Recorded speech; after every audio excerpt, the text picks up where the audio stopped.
Welcome back, everybody.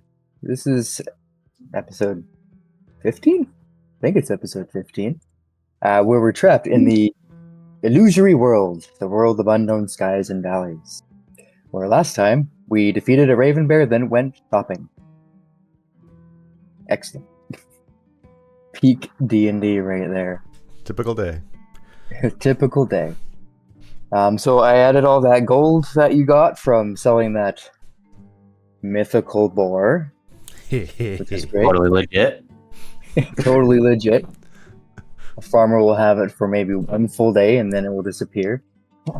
We worked it to death, not my fault. Or it ran away. Just vanished. Exactly. Who knows? Some story. And then, yeah, you guys just exited the shop, and I believe we're on your way to go see the Jarl in his tower.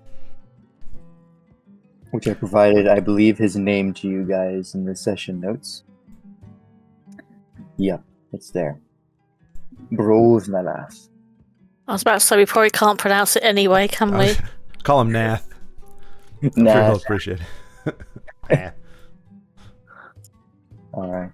So yeah, you're outside the shop, heading your way to the tall house, as I call it. Opposite of a longhouse. Because it's vertical. Anything you guys are discussing on your way there? One boar short, but a whole lot richer. Or... Well, I think we can retire just living off of your little bag of tricks there. Vermouth, not Vermouth. Verdan. This old brain. Are you sure your name's not Vermouth? Maybe it's Vermouth now. But let's keep it in mind in case another golden animal comes out. Right. Only if you roll 3 boars in a row. That's the rule. What if I get like 3 panthers? That'd be cool too. That would be cool. I don't know of any golden panthers though, or even silver. That'll make them even more rare and expensive. Sure. All right. So, if we're all good there, then you make your way to the tall house. And you see an imposing structure mostly made out of stone and timber as it reaches towards the sky. And there's 2 guards at the front doors on either side. And as you approach, one of them, they cross their spears, classic medieval style. And they say, "Halt! Who approaches?" Who has charisma? Speak. Every time we forget who's got the most charisma, don't we? Isn't it doesn't Verdan? matter. Who wants to speak? Just say words. Oh. Words!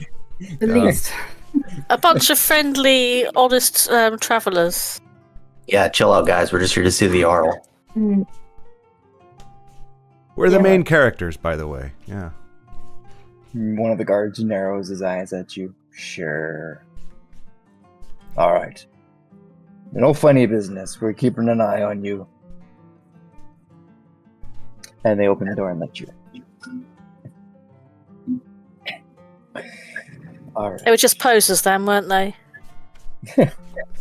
Well, you didn't directly attack them or anything like that. Nothing stupid yet. So yeah, you're inside the tower. And the air within the Jarl's dwelling is thick with the scent of pine smoke and something older, like warmed stone.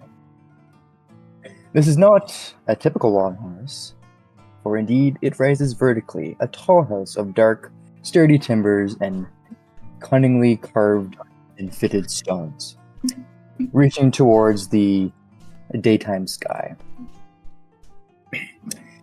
Slowly descending a wide timber staircase is Jarl Brovnalath, a figure of imposing presence. His robes are the color of crimson and midnight, rich fabrics that seem to drink the light. A thick, fiery red beard and matching mane frame a face etched with both hard-worn experience and a glint of dangerous curiosity. You are ushered inside by the guards, and your eyes adjust to the dim light filtering through high, narrow window slits, and a colossal, wavering shadow suddenly sprawls across the ceiling, the silhouette of a dragon in the place of the Jarl's shadow, as he stands about halfway down the staircase, as he regards you as you enter. And he gestures you in. Welcome, welcome, travelers of the far lands. Welcome to my humble tall house. I am Jarl Brolmalath, and he bows slightly. And thou art? He gestures out towards you. Mighty heroes, sir, says I, as I also bow somewhat, but you can't tell because I'm so short. Excellent. Didn't want to oversell it. Nice. Perfect. All right. Come. Few are those granted leave to ascend my tower so high. Most are content to squabble in the shadows below, but you have the look of bold ravens. Yes, raven beasts, all of us, aren't we? Picking at the world's scraps or soaring on currents we barely understand. Come, come. Let us go for a walk. And he gestures for you to follow him up the staircase. Have you no mechanism of make or magic that can levitate us upwards? Must we really take these steps like some commoners? He turns around. Do you have 2 legs that work? Your rhetorical question gives me all the information I need. Lead on, sheep bastard. Okay. Nice. So, Brotnath gestures for you to follow him up the staircase, his movements both confident and fluid, despite his stature. The dragon shadow rides above you as you begin your ascent, a silent, ominous garden. But as the Jarl takes a few steps upwards, the draconic shape is instantly replaced with his own mundane human shadow. All right, It's a bit creepy. Well, that's weird. So he starts to walk up. But yeah, go ahead. No, I was. Okay. This may be blowing our cover. I'm just gonna because I would normally just ask. Excuse me, sir. Are you bewitched in some way, shape, or form by way of a dragon, or the semblance thereof? Because you had a bit of a dragonian. Is that what you said? Draconian? Or was it draconian? Draconic. Draconian? Draconic. There you go. I was getting there. Draconic shadow that now has receded. Just didn't know if you were aware of that, or if it was just maybe a trick of the eyes. Bewitched I am not, but I see you have noticed a clever trick of magic. I am clever. I can see that. And extraordinarily humble. Only a tower like this Care can to house my elaborate? ego. Yeah, would you care to elaborate for those of us who are less clever? Says Chinra sarcastically. And he waves his hand again, and the wizards and magic users would recognize a spell called basically minor illusion, that kind of thing. And he creates the shadow again. A smaller one on the walls, not on the ceiling this time. There, see? I'm sure you could do it as well. Excellent. Yep. Nope. That's fantastic. It's a nice bit of shadow puppetry there, sir. Indeed. And he continues to walk up the stairs. I don't know. If I were to applaud, it would seem sarcastic. So I'm just gonna keep walking. By the way, why is our wizard of fire swaddling himself in thick blankets? It's cold down here. It's a blanket of flame. All right. So, yes, here we are. So he starts to walk up the stairs. It was not so long ago, perhaps a season or two, but we all know it was much longer than that. But past the deep snows, when another such Ravenflyer arrived, Ravenflyer such as yourself. A wizard he was, simply called himself Raven in our tongue, came here seeking his lost companions, just after a piece of the sky decided to pay us a rather forceful visit. Left that rather unsightly scar on the land up north. You may have noticed it. Any vaguely gestures with one hand out through one of the narrow window slits, where you can see to the north. If you really squint and look hard, you can see the chasm you may have noticed earlier. This Archwizard spoke of a certain chaos brewing within the chasm. Said an old prophecy foretold a being, a true monstrosity of doom, clawing its way out. Warned it could emerge at any time. Grim tidings. The beast could emerge tonight, tomorrow, or years from now. For now, we wait and prepare. And he pauses to look at you guys as you're walking up, gives you a small smile, and then resumes climbing slowly, unless anyone wants to say anything. How long ago did this wizard appear? If you all want to say anything in about 25 seconds or so. Chewing on his beard, he was unable to speak for a moment. He grabs his beard, stuffs it in his mouth, chews on it. Oh. How long ago? Many seasons. Many years. Decades, I would think it seems. Ages passed. And you haven't seen him since he went to go look for this monstrosity? No, he stayed for a short while, poking and prodding, trying to find his lost companions. Lit a couple of the braziers out in the wilds before he vanished. Don't know how many there are in total, nor precisely what purpose they serve beyond warning us of our impending doom. But vanish he did. Gone like smoke in a high wind. Or a fart in a hurricane. I was gonna say, that sounds like a very flowery way of dolling that up. Did he mention the names of any of his companions he's searching for? He did not.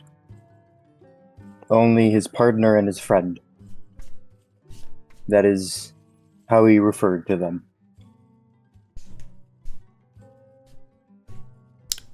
Well, that takes care of one of my questions, which was about the braziers, but apparently that's... you Brazier. said... oh yeah, brazier, I guess, is something else altogether. We can light those on fire, too. Girl power! Burn those braziers!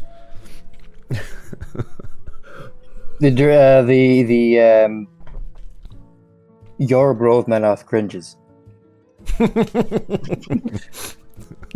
While stuffing his face with more shortbread. Exactly. So, but you indicated you thought that perhaps them being lit was a herald of doom. So the prophecy says. But they could serve another purpose we are not yet aware of. Well, they don't make bear ravens very happy, I can tell you that much. That I can understand. Do you know which braziers he lit already? Well, I only know he lit two of them. One to the south and one to the north. But I saw last night that you have, presumably, one was lit, so I can only imagine that was you. No one else goes out that way. So yes, well done. So, was ours...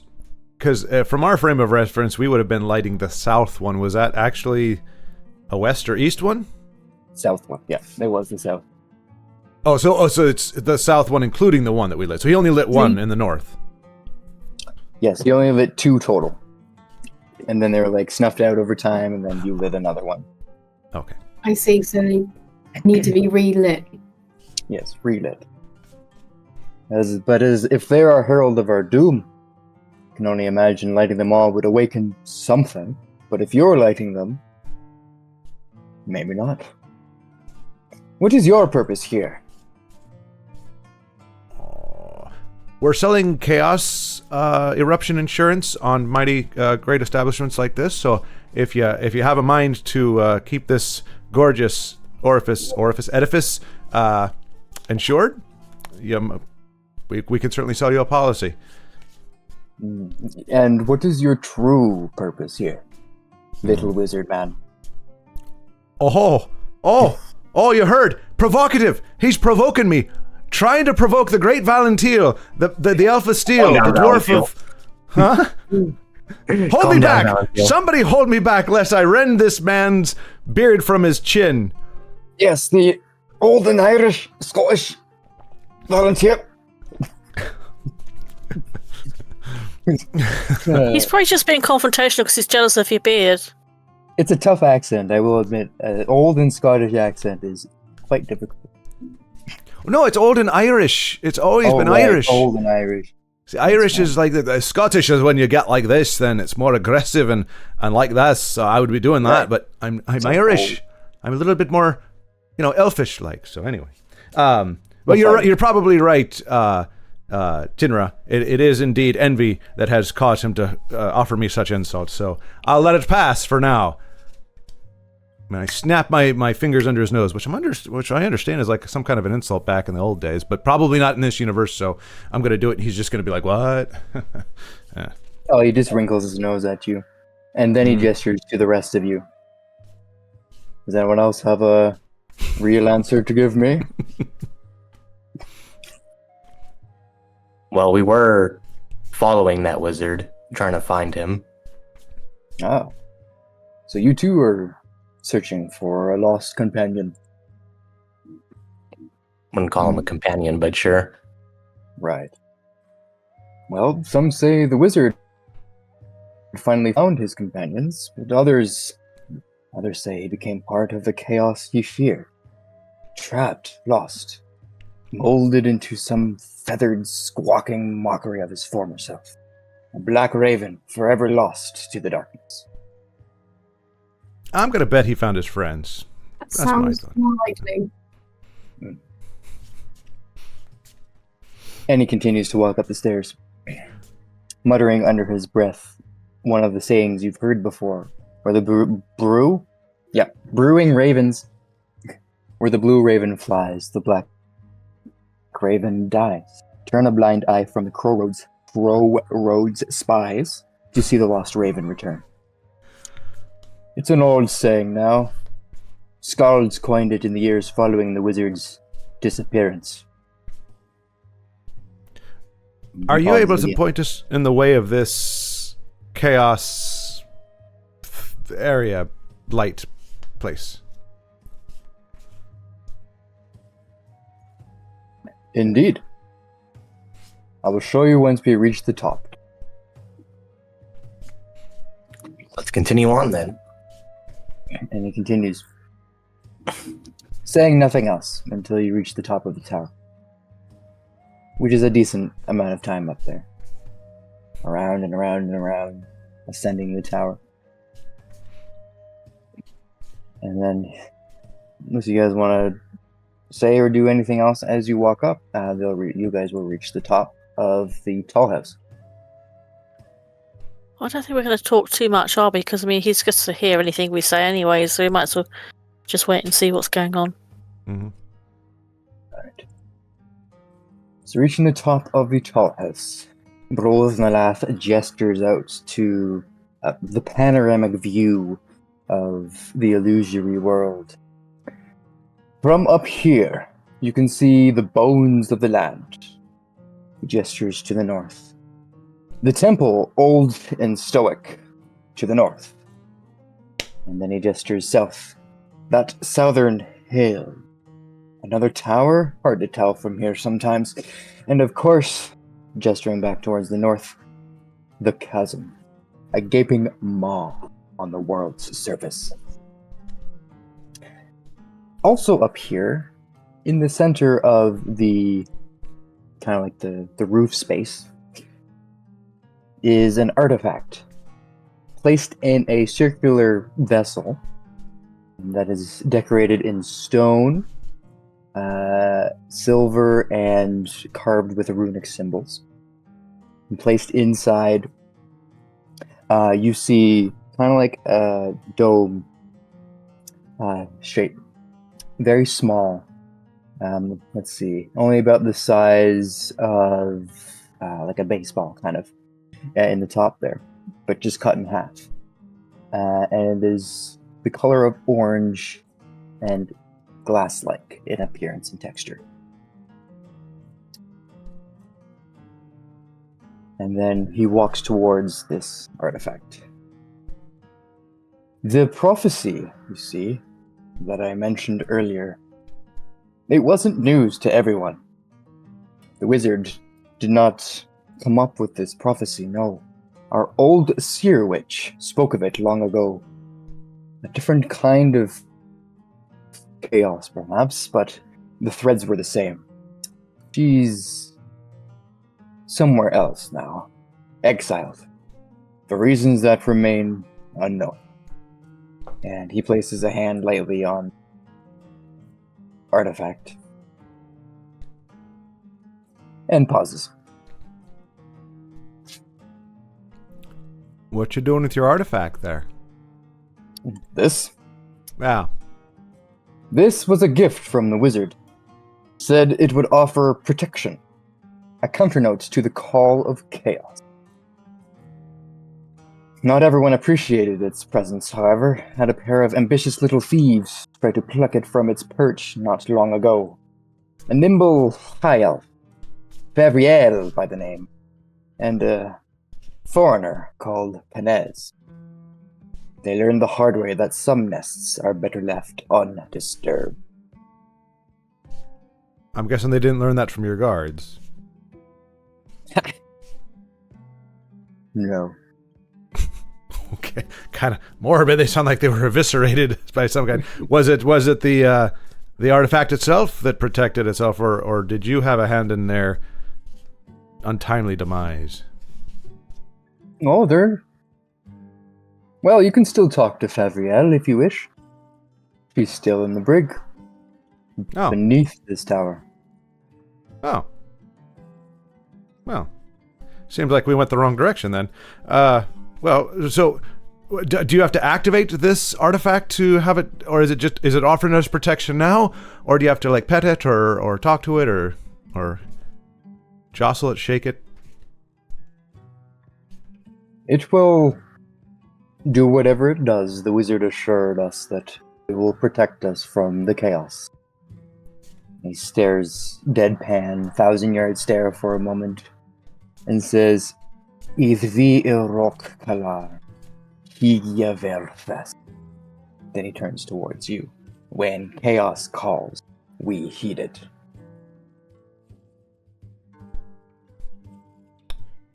Well, he bought that, but he wouldn't buy my insurance scam. What weirdness. Well, so you're, in other words, you should be taken care of if we happen to inadvertently start something going here by looking for a wizard man, that you'd be all set here with this device.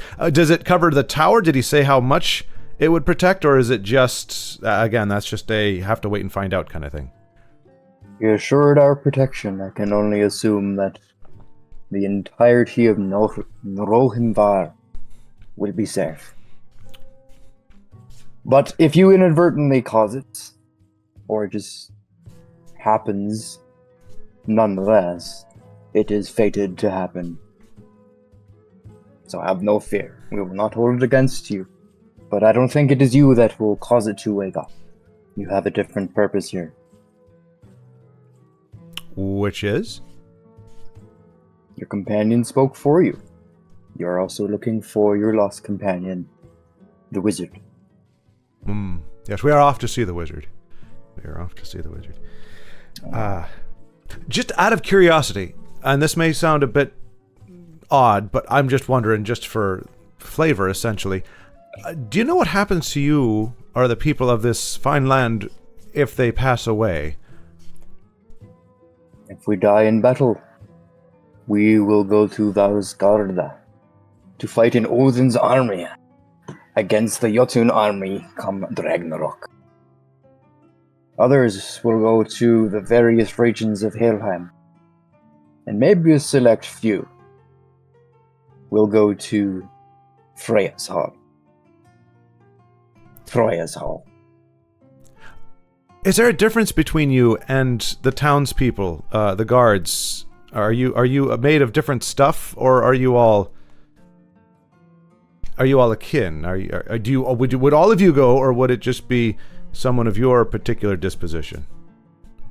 He strokes his beard, kind of pokes himself. I am flesh and bone like you, like everyone else. The question perplexes me. Well, as I said it might, I was just curious. Didn't know if there was some other sense you might have of the vastness of your world, but no, just curiosity. Just curiosity. Carry on. Grodnath looks at the rest of you, except Valentiel, and mentions you have a very strange companion. You sure he's reliable? We're aware of his oddities. Oh, come on, y'all know what I'm asking, don't you? You get used to it. Oh, for crying the heck out loud. Right. Well, you see, and he gestures towards everything around him. The board is set. Pieces are moving. The air is thick with anticipation. What will you do? For us, we wait. We prepare for the call of chaos. A cheerful soul, isn't he? And then he starts to walk back towards the stairs, intending to leave you up here to your own devices.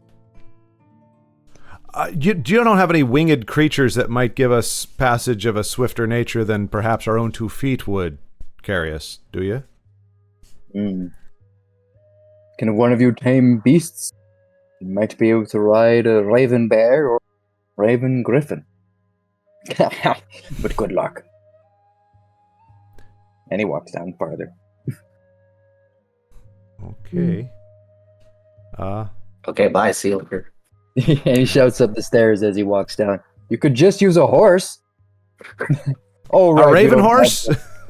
Yes, a raven horse.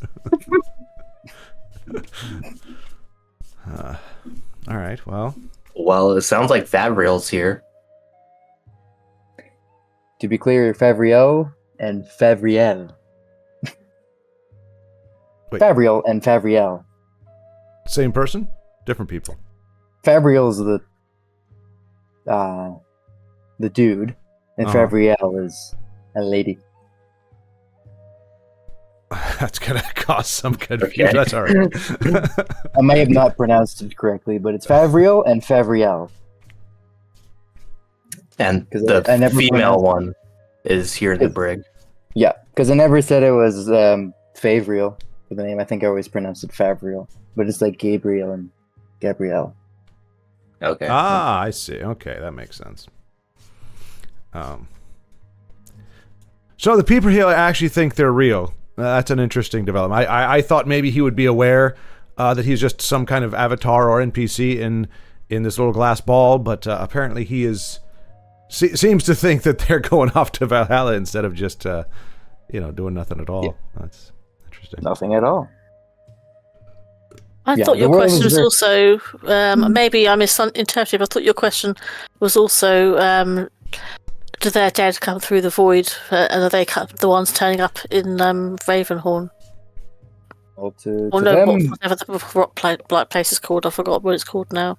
Blighthorn. But yeah, the world is, like, within the orb is very real to them. It seems like they exist within this world, but not outside of it.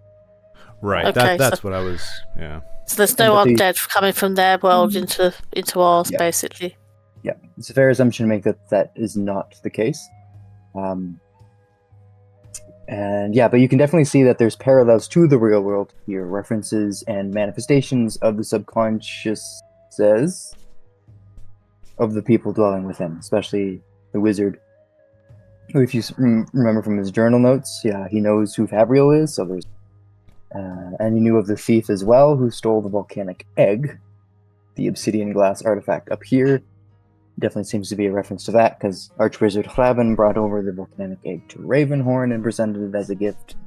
Similarly, the story goes that the wizard showed up to Nrohenbar and delivered an artifact of similar nature as well. Well, not necessarily similar in nature, but a similar appearance.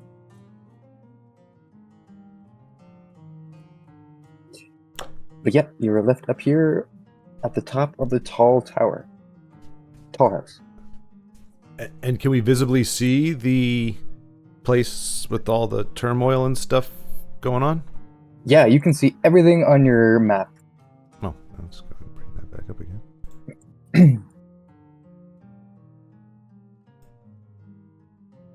Well, I mean, I guess we go lighting these braziers, just see what happens. Stupid braziers. Braziers. Braziers, same difference. Can we see the braziers? I don't see braziers on the map. Am I missing that, or are we unable to locate them from where we are? You cannot see them. You know you lit a brazier to the south in the tower, looking south. You don't see any flame coming from there.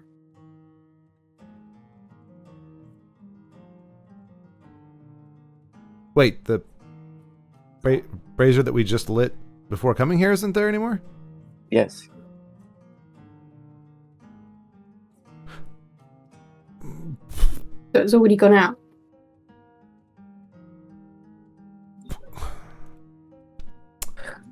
Well, there's supposed to be one north, so I guess could head north. Can everyone make a perception check, please? Valentiel's feeling very perceptive right now. Alrighty. Kind of, sort of. Kind of needs to boost himself up over to see from the ledge.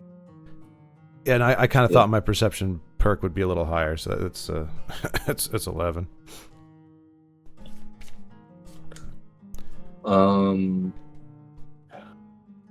So with the Cloak of the Raven, I get advantage, right? Thinking dim light or something. I just bit my lip. Woe is me. I got 23 because I've got a +4 on mine. Nice. Mm-hmm. Excellent. I got a 6. Excellent. So, Tinway, you're the only one looking south. You don't see the light from the brazier. Everyone else seems to be focused on that aspect. You will see that there is no tower there either. Just a big hill. That's a bit odd, isn't it? What's that? You think it's Well, the tower's vanished that we were at the other day.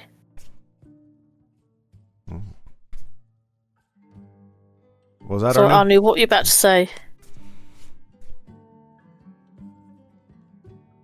I'm just trying to remember what time of day we were there. It's daytime now. We went to sleep because it was Yeah. nighttime. Oh, maybe it lights at night? Is that what you're thinking? It's a temporal Yeah, thing? maybe the terrain or situation sort of changes day to night. Or the towers are only there at night. Right. Because it's not a normal night and day. It's all about when you're asleep and when you wake up. So it's not like it would be there at certain times. It's a different state of awareness in this crazy mixed up world. So do we want to go to sleep? Would every brazier be visible at night, or would they be different times of day?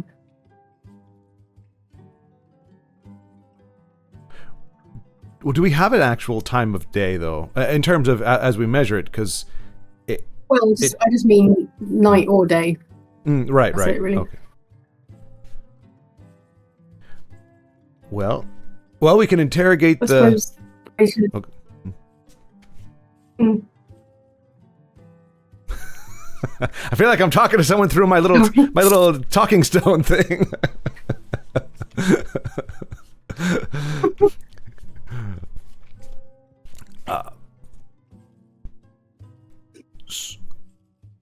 So do we want to?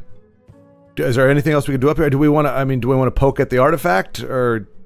I mean, if we take it with us, maybe we'll be protected. Anybody? No. Why would you? I mean, really, we wanted to get the wizard and get out, aren't we? So we'll probably just get attacked if we take the artifact. Why don't we just leave it and focus our attempt on finding the wizard? It's weird that he's left us up here with it. But That's what I'm saying. He's kind of. It might be some kind of test, mightn't it? Well, and maybe he's we also don't take aware it. that he's also aware that people wanted to steal it too. So. Mm-hmm. Yeah. Yeah, I mean, we can always come back and grab it later. I don't have my heart set on it. I don't want to have anything to do with it. So, I just, shake things up a bit. So we just want to go down to the dungeon and see why they might have been trying to steal. Yeah. Yeah, I think so. Okay. Can we, in fact, come down from the top of the tower? Yes, you can descend the staircase. Okay, I didn't know if this was like an Orthanc thing or what. Okay, so we can go down. Doo-ba-doo. Oh, you mean on the map? Yeah, don't worry about that. You descend the staircase. And walking down the stairs, let's see. Yeah, you take a notice of several rooms as you descend. And one particular room, Arnu, it catches your eye as a particularly dimly lit room. And you just catch a very faint glow of arcane energy from a set of tall, half-circular doors at the end of about the midsection, and exiting off the staircase, halfway down the stairs, you can almost sense the familiar magic of arcane lock on the very far room.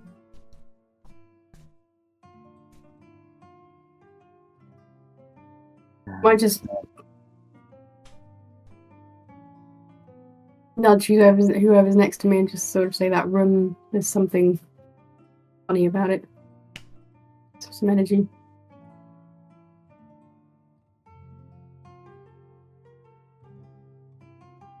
Oh, Arnu just nudged me. Hey, let's check out the half-circle room. Okay. I don't know how much free reign he's given us to just wander about, but If he didn't want us to go in pretend we're here, looking for the bathroom. he's like, exactly right. Very, very plausible deniability. Alright, so you go over to the door with the arcane lock. Behold, a door with an arcane lock. Oh, it's got a lock on it. Arcane lock, yep. The spell. Oh, I thought he left it open. Oh, well. Anybody have an arcane lockpick? That'll be what it is. And Yeah, the only other place you've seen this type of lock is on the Archwizard's tower. Right, what was the password? Croomy. Huh? Croomy. Croomy? Oh, yeah, you're right. Oh, that's a good memory there. Mine like a steel trap. yeah. So he said it. Does anything happen? Yeah, if you say it with intention, yes, that is the word that unlocks the lock. Drops the magic. Well done. And now I say it with intention. Croomy. Sounded very intentional. And the arcane lock is suppressed.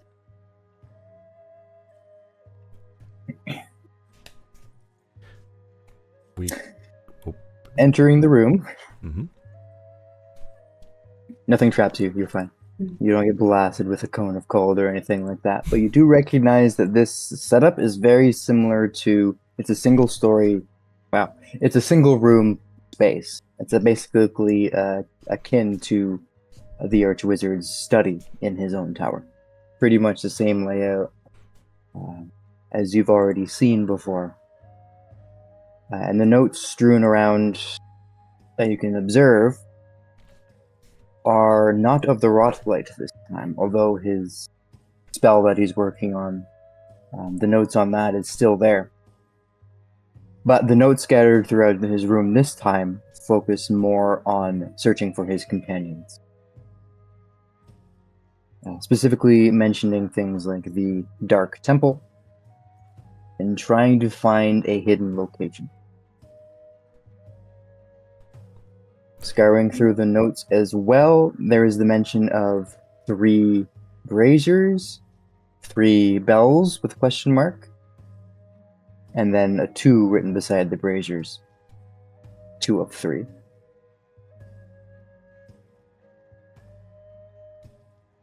Mm-hmm. Is there any thing to indicate? Because obviously the guy downstairs thinks the wizard's long gone. Is there anything to indicate this room's been recently used? Go ahead and make an Is there investigation. dust on the notes or anything? What investigation check? Okay, let me just check if I've got any. I've got no bonuses on that. Let's have a look. If anyone's wanting to investigate with 20. Kinref, you mention that to anyone. 20 is pretty good, actually. I got a 12. All right, so looking around this room, the notes, the paper is definitely, when paper gets like extremely old, very dry and sharp almost. A lot of the paper is like that. A lot of the ink is very faded on the papers. It seems like the magic protecting the room and sealing everything in kind of kept it in a state of preservation. Those things are still legible, but yeah, it is very clear that no one's been here for a very long time. How about being able to check if he has like specific locations for where the braziers are? Yeah, he's written where he's managed to light the 2 braziers. Okay. So the first one is the tower. He has like a map set up, and he actually has 2 maps. One of the day and one of the night. So at night, he's circled the tower and drawn a little flame. And to the north as well, he's circled a little flame besides, close to the temple. But he's also drawn a little feather beside the temple and riddle with underlined over there as well.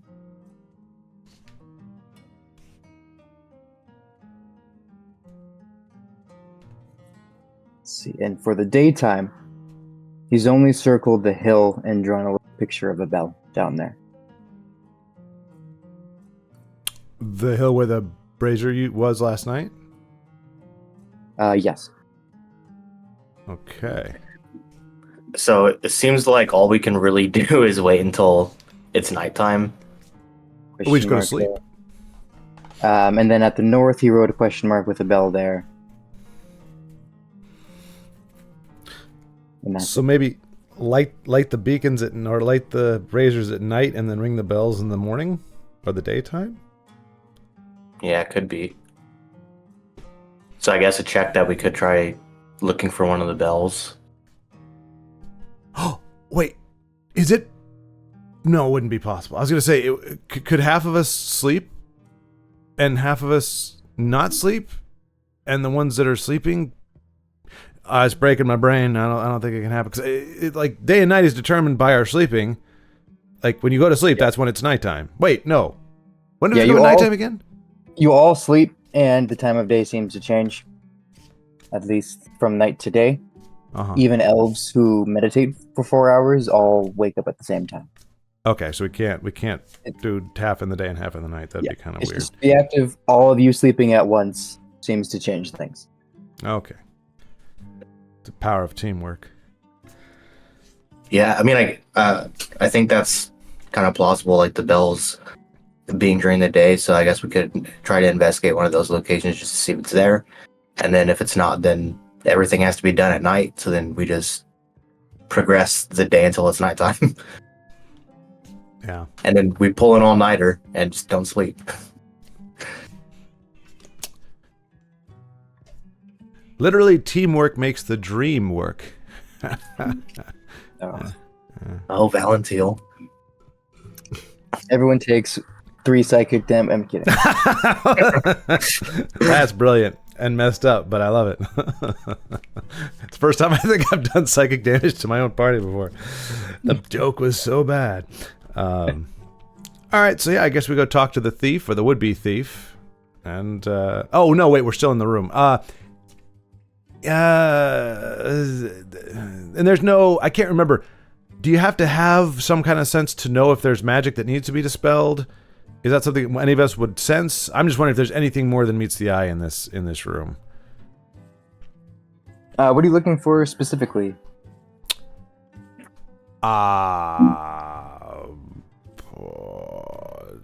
Illusions, or you're looking for other magics? Like abjurations? What's an abjuration again? Like defensive magics?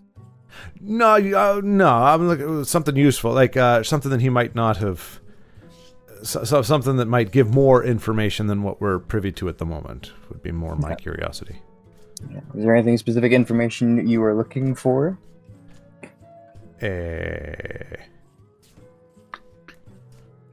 About the cataclysm? Okay. Go ahead and make an investigation check. Hey, that's a nat 20, baby, with 4. That's 24 by my calculation. Nice. Alrighty. So with a 24 on investigation, you managed to find a very small, smaller sheet of paper intermixed with his notes and his journal, which shares a lot of this information that's in his notes. It's just part of his notes. It's a slip of paper with a very poorly drawn, I'll say with the 24 investigation you can see as well.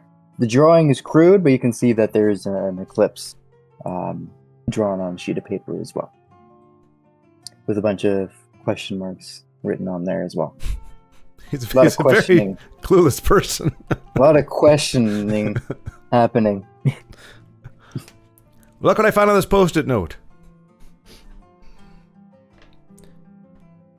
Perhaps. Well, I guess that makes sense. This whole is a whole day-night thing. So perhaps once we do our thing, it will cause a convergence of day and nighttime. Great Scott!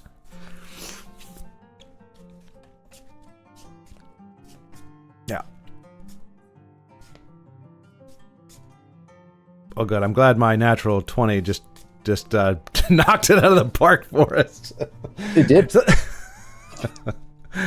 All right. Well, you know everything he knows.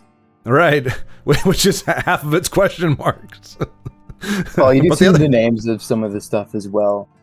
The temple at night is called Nevermore Temple. Nevermore. Quoth the Raven. Or the Raven. Let me get out the eraser here. You also see the name of the other temple up there. And the hill at the bottom there. So you have Raventail Temple to the north during the day. At night it is referred to as Neverwing Temple. And then to the south you have, I think it was Ravenback Tower. And then at night it is for Sorson Hill. And we still don't know what the little burrow to the west is. Huh? The cave? No. Actually, you know what? Nope. Let's do that over here. Yeah, he will write down that name as well. Worth a chuckle. Oops, wrong one. There you go. Okay, I'm not going in the Raven. No, that's somebody else. I'm sure there's a brazier in there. I am not going in the Raven's Gate. That's just not gonna happen. Just to let you know. Nope. Not going there. Nope. Goodness gracious. We literally got an anus on the board. Okay, well. It's a cave. Oh, well, I'm sure that's what it looks like to many people, but Gotta go deeper into this cave. I don't suppose there's a raven's mouth anywhere that we could approach the same cave from a more favorable direction.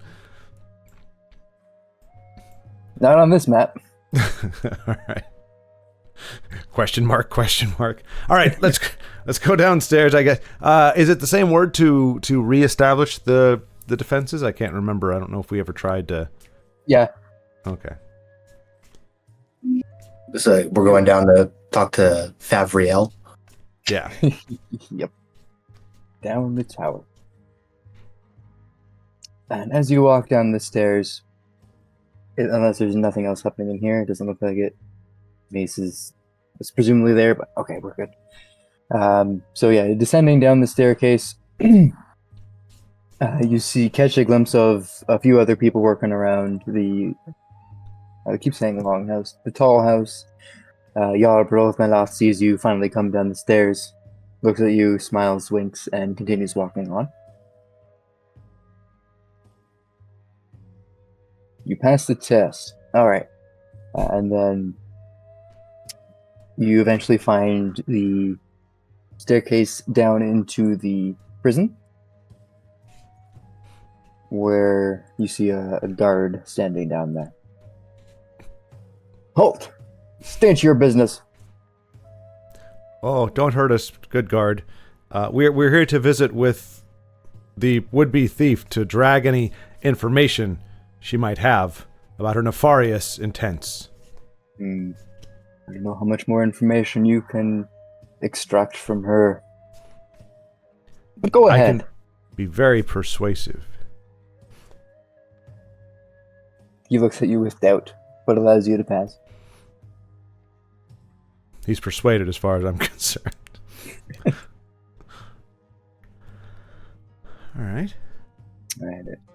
So entering the room where Favriel is, you see the would-be high elf in shackles, kind of like tied to the far wall. Like that one prisoner in the Tharmar embassy and that one quest in the Tharmar embassy. With Skyrim there. So just kind of strung up there. And then on the table in the room, you just see another body covered with a blanket of some kind, completely covering the other body. And then walking closer to the thief that is in shackles against the wall, you notice that there's just a tattoo on her torso, kind of starting from the top and kind of curving around like this and ending just at her lower abdomen. Is she wearing a shirt? She's wearing a top, but you can see the tattoo underneath. Just covering herself, but the rest of the skin is still exposed.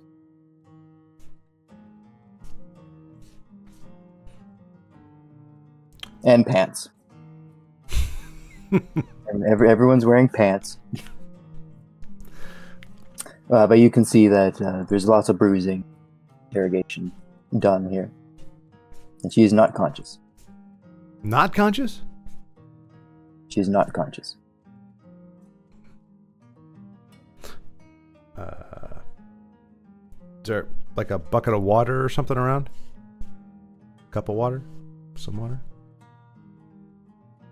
Yeah, you can certainly find water somewhere. Grab one of the buckets in one of the cells. Hey, can I borrow this? Well, wait, is this his latrine bucket? I'm not trying to be disgusting about it. I just want to wake her up is all. Yeah, you could definitely get a bucket of water after a few minutes.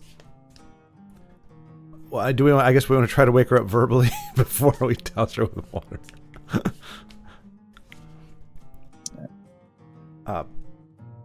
Or some light, like tapping, shaking, like, hey, wake up.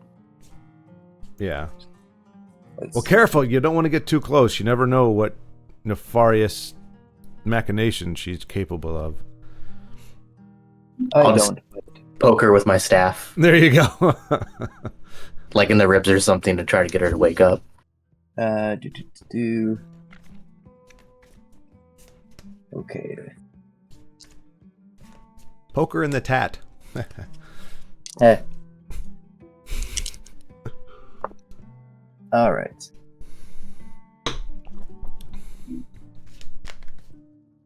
Do equal do 2 times. Oops. Why does this break half the time? 2 times. Are we about to roll for initiative here? No, I'm just double checking one of my notes here. Okay. Dodge. All right, so you poke her with a stick, and her eyes kind of half open for a moment, and then she slumps again. Seems it was All right. not enough to fully rouse her from unconsciousness. All right, dunk her with water right in the face. Here goes the bucket. All right, roll again. All right. All right, yeah, it's still not enough to rouse her. Seems to be not well off. Can I use... She's been tortured, isn't she? Because she's got bruising and stuff. Yeah, for lack of a better Okay. word. I'm just gonna. I don't really want to waste a. Sounds mean wasting a cure on her, doesn't it? But I wonder if I've got some other minor healing in my kit. Let's just go have a look. I thought I had one of those little medical kits. I think we all at least have like a potion. Yeah, I don't want to use a No. potion on her either, but I thought I bought some, you know, those medicine kits that you can use. I thought I bought some of those. Yeah, those will stabilize someone if they're dying. He's not mechanically dying. Okay, so that's not going to help then. I didn't know whether the fact she's unconscious is because of the torture that's been done. That's definitely a fair assumption. I mean, if there was such a thing as passive medicine, it would be high enough to recognize that for sure. Mm. Can So I... if you use like a low level healing spell on her,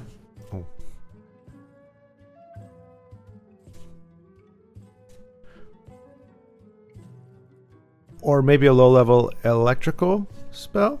Kind of like a little bzzz.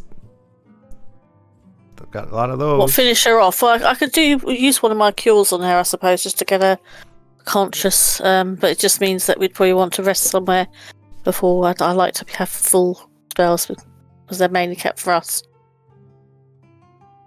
I'll You also haven't asked anyone what information she's already revealed and what information you're looking for. True.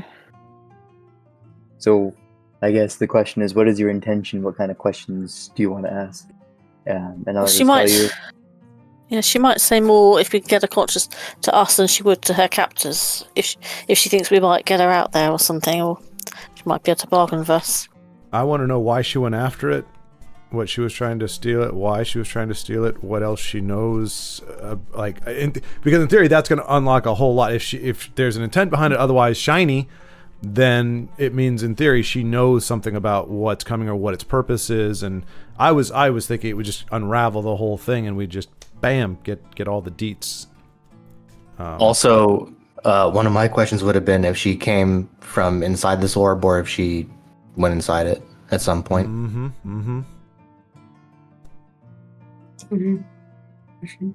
Is that a gang tattoo? Is she affiliated with somebody on the inside? That's another one I would ask. All right. So, do you want to ask Gabrielle these questions, or would you like to ask a guard if any of these questions have been divulged? I guess we could See what, start. yeah, let's see what we can get from the guard first. Then, if we think we might get more out of her, we can always do something to make her conscious. Yeah.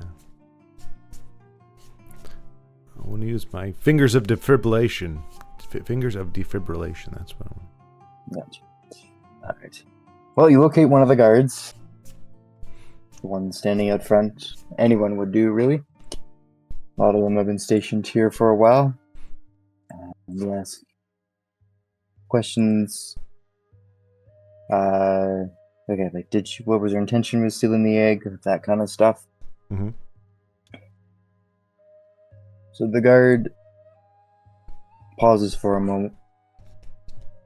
I'll be right back. And a few minutes later, you see the Jarl stride into the room with the guard, and the Jarl says, "Ah, travelers. I see you've come to gawk at Favriel. I understand you have some questions." Yeah, what was her intention behind trying to steal it? Clearly, she risked a lot to do it. I was just wondering why she was going for it. Yes, I think she's quite mad. She seemed to think that the artifact was the herald of our doom, rather than protecting us from it. So she merely thought extracting it would not fulfill the prophecy. But she is a fool. So is her companion, and he gives a stern look over to the table with the blanket-covered body like Fate over there, and then turns back towards you. She was a fool. Prophecies come about regardless, sometimes even with your intent being to prevent them, they come about anyway. Is that blanket keeping a body warm, or is that blanket concealing a cold body? Cold. That's disgusting. How long has it been cold?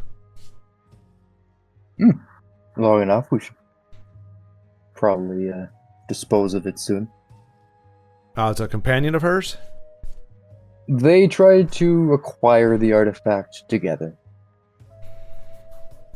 But when he expired, he spoke more. So we have no reason to interrogate her anymore.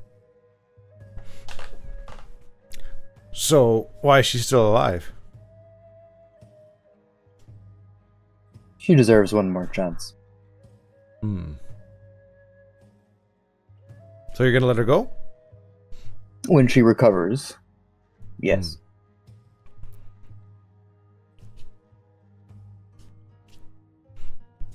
So, how did you end up capturing her there? Did you get them on the way down? Did they actually have it in their possession when you got them, or were they on their way up? They never even removed it from its pedestal. So how do you know that's what they were going for? Oh, I caught him up there attempting to pry it from the pedestal. Mm-hmm. It's rather quite simple and unfortunate. Do you know if they were residents of your town previously? Or were they travelers like us? Well, she was. Yeah, she came from afar. He came from the far lands. Beyond the mountains. But yes, he is of this world, as I'm sure you are. Yeah. But she wasn't? Yes, she was a resident in this town. Okay, and he was from here, but not right here, this town. Yes, not this town. So you think he's the crazy one and kind of convinced her to partake in this? I do not know, but at this point, it does not matter.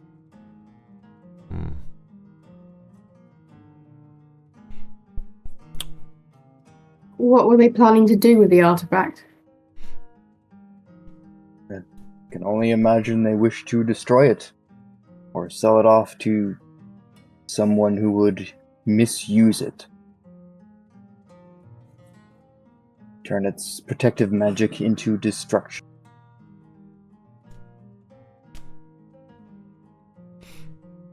Well, from their perspective, it's already destructive, right? If it's bringing the doom, then they thought it was destructive in nature anyway. Very apt.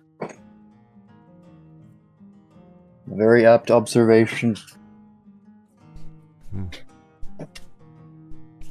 I'm called very apt. That's kind of my nickname. Valentil the Apt, they call me. Then I shall refer to you as Valentil the Apt. You're gracious, sir. Thank you. It's good to be recognized. I'm also Valentil the Perplexed. Not surprising. Gonna let that one slide because you called me the Apt.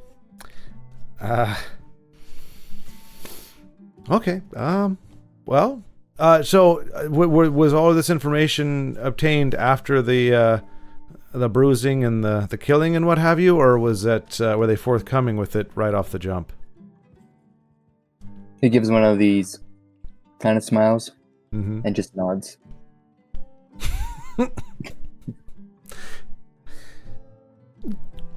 Cool.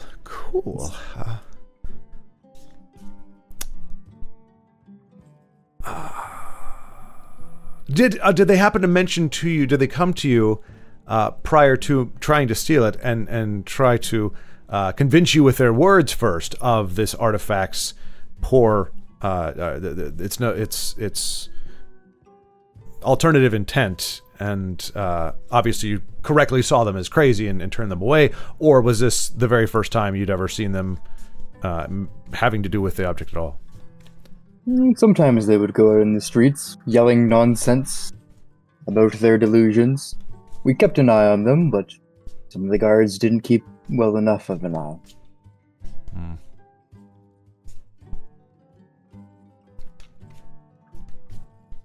They're no longer guards. Ooh. Have no fear, they're not dead. They were just relieved from their service.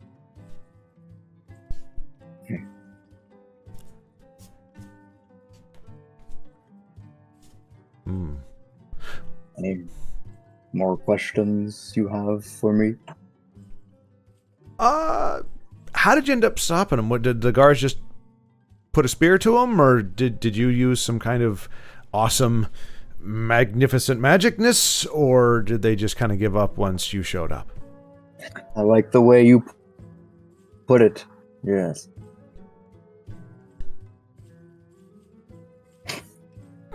That's all he says. I love that reaction. Like, when you say that, it's like you did. Like, that's all he says. I don't know. That's all he told me. Okay. All right. Well, great. Well, you know, I'm just keen. This is a gorgeous dungeon. I have not seen. I mean, is that? Oh, that's just some amazing work. I was just gonna take in a little bit more of this, but I'll be heading up shortly. It doesn't look like there's much more to do down here, but I did just want to kind of just check it out a little bit more. It's a really nice dungeon down here. But don't stay here on my account. Your facetiousness is mildly amusing. I'm serious. It's a very nice dungeon. Good day to you. Nods to the two gentlemen, gives a slight bow to the two ladies, and walks off. Okay. Great job, Valentil. Hey, I got him out of here, didn't I? Come on. Do you guys, are you guys buying this? I definitely think we can get more information from her directly.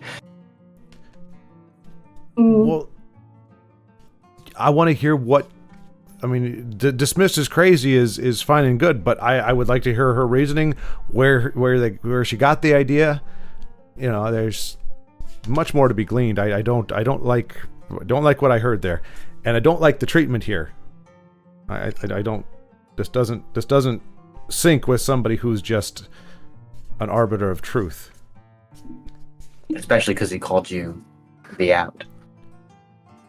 I'm gonna let that one slide too, for now. But don't think I won't remember it at an inopportune time. Perhaps when I'm using Featherfall, and oh no, I just forgot to apply it to Voracious or Versnickety or Verdan. Yeah, that's right. Yes. Okay, so it just sounds bad. I'm sorry. Can I use like a very low level shocking grasp or crawling lightning, or just a very, very low level? I mean, can I control it to that point where I just send a little jolts? I don't want to hurt her. I just want to revamp her heart. You got to go. Oh, My heart hasn't stopped, but if you try to awaken, okay, you can try if you make an ability check using your spellcasting ability. It's a very high DC. It's a DC of 20, and if you fail, she will just not be able to be woken up for this day. That doesn't sound like it's worth it. What about my unarmed strike? Trying to heal her be the more conventional route. We're trying to heal her be the more conventional idea. Because then we could sort of prove whether we was serious about letting her go if she was revived. Right. That's very true. It's not as cool, but it's more. Yeah. Where did we land on that? Was Tinra? Were you down with using a little magic, or should one of us crack a potion for it? I'll use a cure on her. And I'll just have to redo my cures later. I think that's the only way we're going to get any more information, because she's probably going to tell us more than she'd tell them. I'll just cast. I think we'll have a long rest before we do anything at night anyway. So I'll just cast a cure. All right. And that's a D8, isn't it? Yeah, 2d8. I would say it's enough healing. You don't even need to roll. It's enough to get her to wake up. It's just as well you said that, since I got a 2 on the first one. So, so now I can shock her, right? Yeah, I think my good rolls have run out now. I've had 2 good rolls. That's it for the evening. All right. She awakens up. Wow. Her eyes flutter open, and she kind of slowly lifts her head up. Looks at the 4 of you. Looks very confused, but she says nothing so far.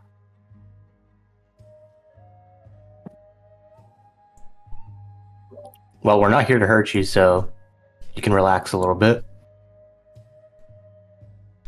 Can't really move much. Gentle creature, we are here to listen to your words of warning regarding the artifact. We understand that you were trying to save this world by absconding with it. Is that true? Yes, it's true. And what has you convinced that this is in fact... We understand that you tried to spread the warning before seizing the artifact, so you seem like a very reasonable person in that regard. What is it that makes you think this is a harbinger of doom? Do you think that the wizard showing up with this artifact was mere convenience? Oh no, it's part of the danger. He brought us here to sow our doom, to sow chaos, not to prevent it. Don't you see? Oh, I'm getting very subtle subtext here that perhaps she's a freaking loon.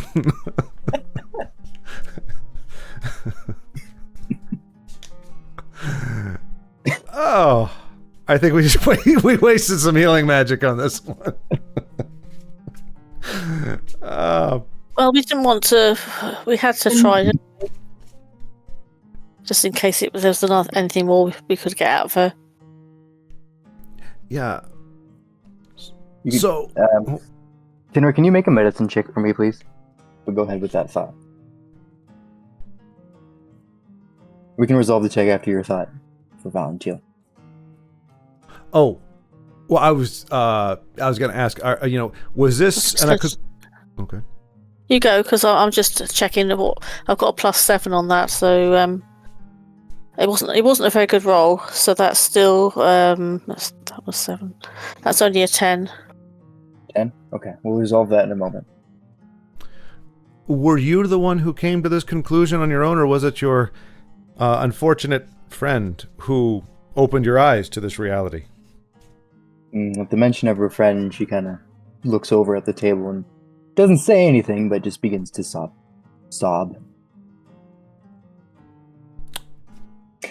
And with that 10 medicine check, Tinra, you can see that she's definitely suffering from some type of madness due to her lunacy. Okay. Which isn't cured with, just healing. No, I hope it's not rot blight related madness. I can't tell that much, can I? You can tell it's not rot blight, it's just madness. Just general madness. Yippee! Shock therapy works on that, doesn't it? Shock. Do you want to try? No. That was purely just Valentino the Clever. Valentino has many names, it seems. The apt, he clever. does. You never know which one you're going to get, really. Does anybody have... Well, I have a wand of detection, so I can detect magic. Does that... If we know if they're mad, is that automatically... We don't need to... would detect magic tell us what the source of magic, or is it just... It's an affliction that needs to be healed? She's crazy. Is basically all that is. Oh, okay. Okay. Oh, well, that's disappointing. I guess that settles that then. Yeah. Huh. Well, who knew? The guy was telling the truth, and it just is weird. I think of nice, benevolent guy. I don't think of corpse and beaten body. It just doesn't. Because if they were saying all that beforehand, what was the interrogation for? If there was torture involved, what else were they trying to find out? To get that information. Huh? To get that information. Well, no, but he said that they were. That's how they got the information in the first place. Yeah, that's how they got that information. That's all the information they got. But he said that they were going around saying this already publicly. Well, yeah, they were saying the wizard was wrong and stuff like that. He brought a doom to us, all that kind of stuff. Just raving about the public square, right? Essentially. And it sounds like that's the most that's going to be gotten out of her if she's crazy and it required her partner to get killed. I guess that's the most that we are going to get. Yeah. Well. Oh yeah, he still has boars with you. They're still hanging around. They're probably doing weird stuff like licking the floor and crap. Oh yeah, they would be crapping, huh? Don't mind them. They're just boring. Oh no, my waste bucket. Oh no. Yeah, because the boars are going to use the bucket. It's more like, oh, my pillow. Oh no. My feet. Oh, come on, boar. Damn it. A boar that would use a latrine would be quite the bore indeed. All right. So I guess do we need this guy? Huh? So do we need this guy with us? Who, the dead guy? The guard? No, the guy with all the puns. Oh. Well, you could try to zap me with your firebolt, but considering you haven't lit a thing on fire yet, I'm not too terribly concerned. Hey, you lit the brazier on fire. Did he really? Yeah. I'll let it slide. A slide for a slide makes the whole world blind. All right. All right. Yeah, I guess we can bail out of here then, and go. What, long rest? Oh no. Do we want to try to ring the bells while it's light out? See if we can find the bell. Yeah, because if anything, we can go to that location and just camp there till it's night. Just see if the brazier appears at that point. Yeah. Or do we want to do that since we've already done the one to the south, do we want to do that to the north?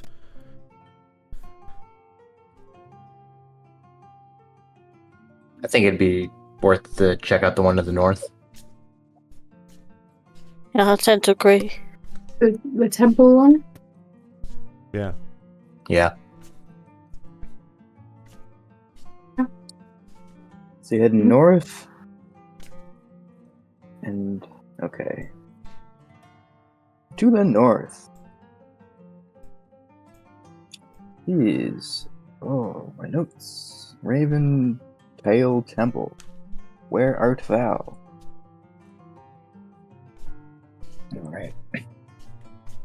So, Elements, I summon thee. Oh, I miss you, Supreme Necromancer. Or Atromancer. yeah. Gone but not very- forgotten. Never forgotten. Well, is there anything you'd like to do in town, or just heading on your way? What route are you taking, and what's the marching order? And what pace you going at? I guess pace doesn't matter. In this. Yeah, it does. Depends if you're being loud or fairly regular in your speed and your sound, or if you're going very quietly, not to attract attention. Do we buy some horses? Or rent some horses? Well, how far away is it by walk speed? Okay, let's see here. So it's like a full day. Just to make things simple, I'll say it's just a full, quote unquote, full day. Like it's full 8 hours of walking to get either to the north or the south. Okay, and then on horseback would be a third of that. Yeah, horseback. Let me just see here. Rebel. Nope, that's apparently not a thing. But you You guys sang it, wanna- so Yeah. Exploration. There we go. Vehicles. Exploration. Travel. Alright, vehicles.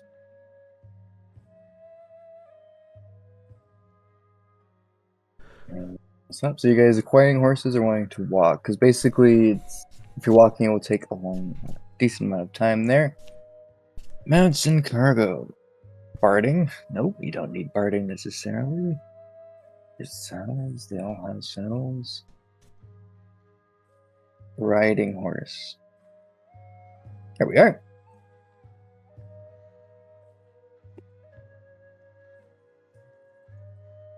Alright.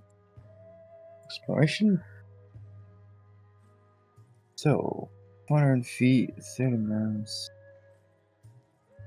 So they would definitely get you at the fast pace there.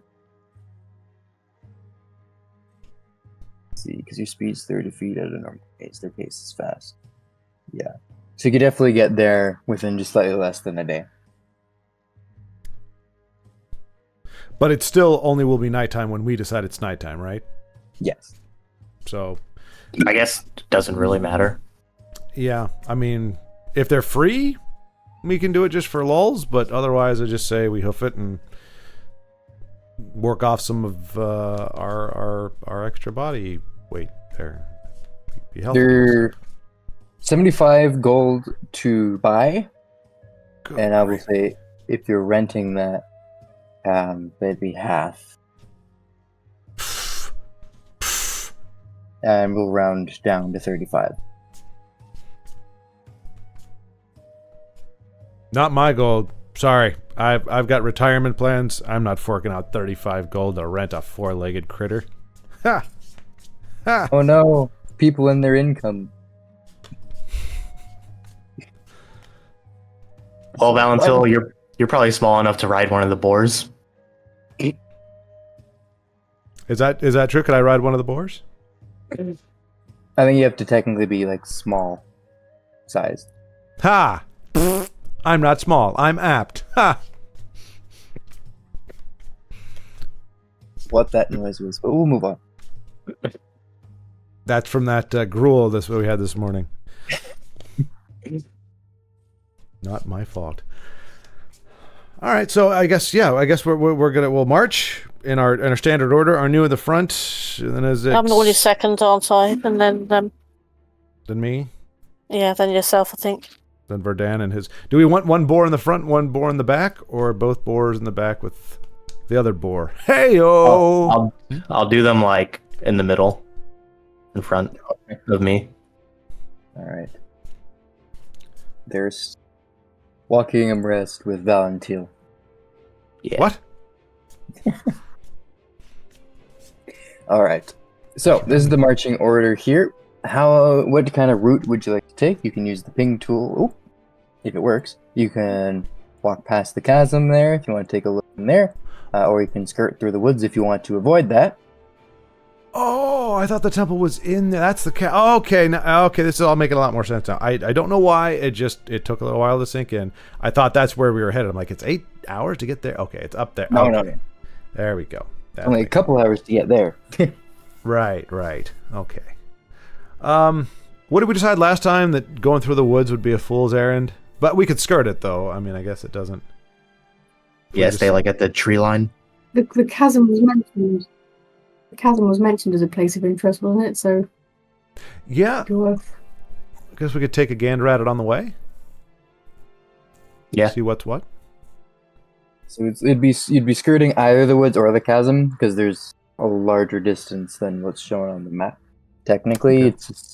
it's a few miles separating the edge of the chasm and the edge of the fringes of the forest. Okay. Well, yeah, then let's skirt the chasm. All right, skirting the chasm.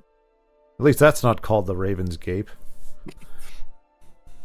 Be a very large gape. Yeah, well, you know. When I was naming this stuff, I'm like, after Raven parts, I'm like, it's a cave.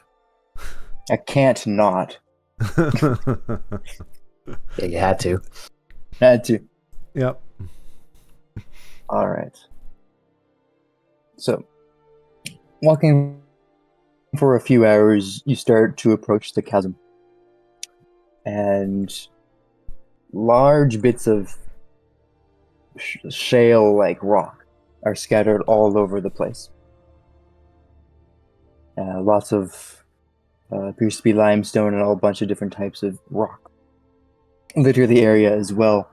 And you can see in the middle of the chasm, you can sort of make your way through a narrow passage if you want to take a look at the chasm itself. But otherwise, there's a large wall of jagged stones, too high to see over as you approach.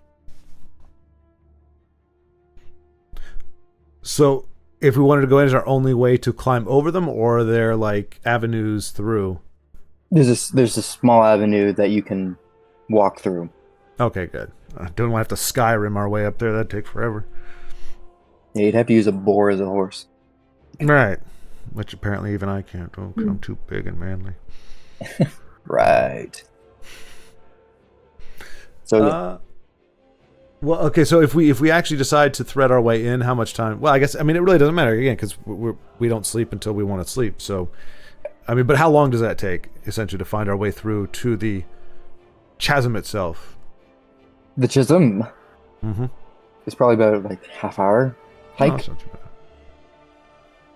Are y'all up for taking a peek at the not so Grand Canyon, or do you want to just? We're here. I figured we might as well take a gander. Yeah, I think we should investigate it more. Mention. All right.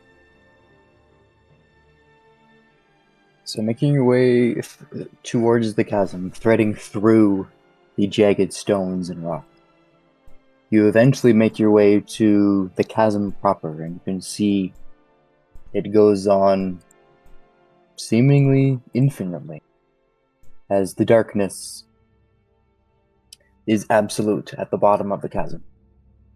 There are some levels of broken rock where the impact of whatever it was landed, and then some of the soil and earth fell off. So there's some ways, if you had the proper equipment, you can descend to certain levels and make your way down.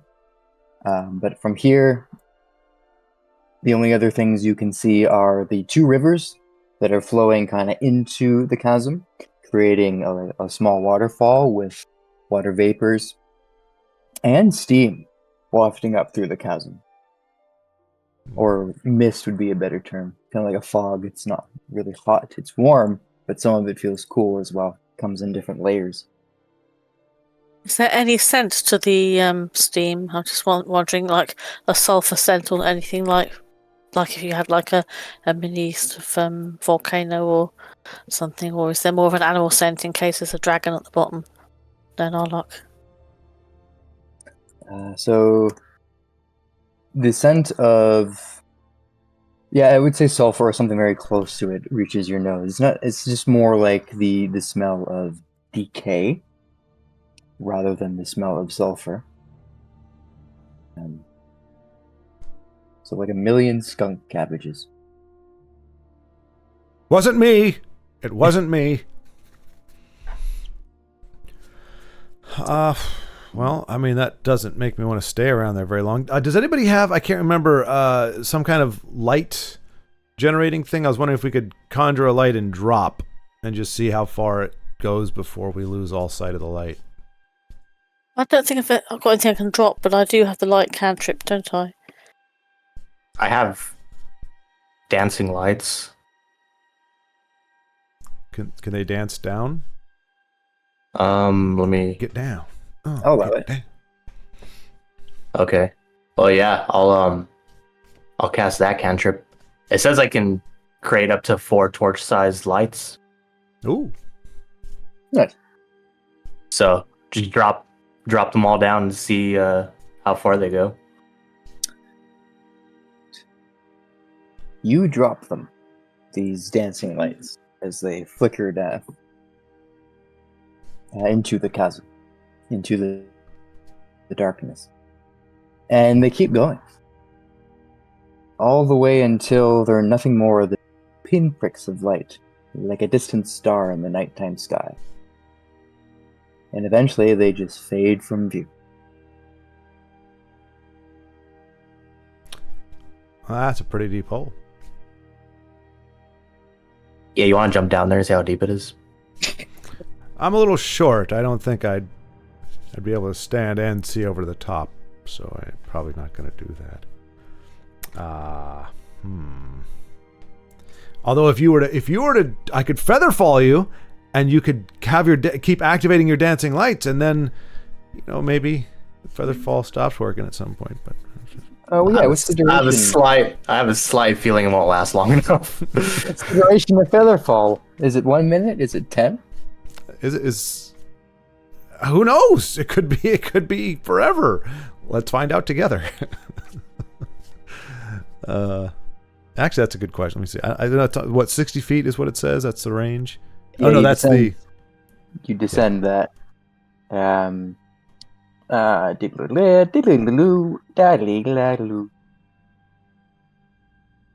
minute. 1 minute. Okay. Definitely wouldn't be long enough. Because you just watch them go and go. Right. Yeah, I definitely don't want to fall for a whole minute. Well, I was going to say, because even if you did, I don't have a feather reverse. Like, there's no way to get you back up. So you just be like, all right, well. I guess, yeah, we should just continue to the temple. And then when we're going to be forced to go back to the shop and buy, like, climbing gear or something to climb down if we really find out that we need to go down there. Well, I think essentially what's going to happen is something's going to come out. Now, do I have any inclination? Because I remember there was the dragon whole thing that I witnessed. Is any of this familiar from that? I'd say no at this point. It's very hard to make that kind of connection. Some type of monstrosity is said to come from here. Right. So I'm thinking this may be, because remember, this is we're in a freaking glass ball. Like we're not actually in a real world per se. So this could essentially be an infinite thing that really has no bottom until the thing is summoned, and it's going to essentially materialize more so than come from a point of origin. So I'm getting the vibe that there's really nothing for us to find here until it's ready to be found, and then it's just coming out anyway. Like some explosive bowel movement or something. Makes sense. Yep. A very astute, apt observation. As I said, they don't call me that for nothing. I'm just picturing Verdan jumping down, falling. Eventually casts the portal, lands in front of you. I've been falling for 30 minutes. All right. Yeah, like Loki.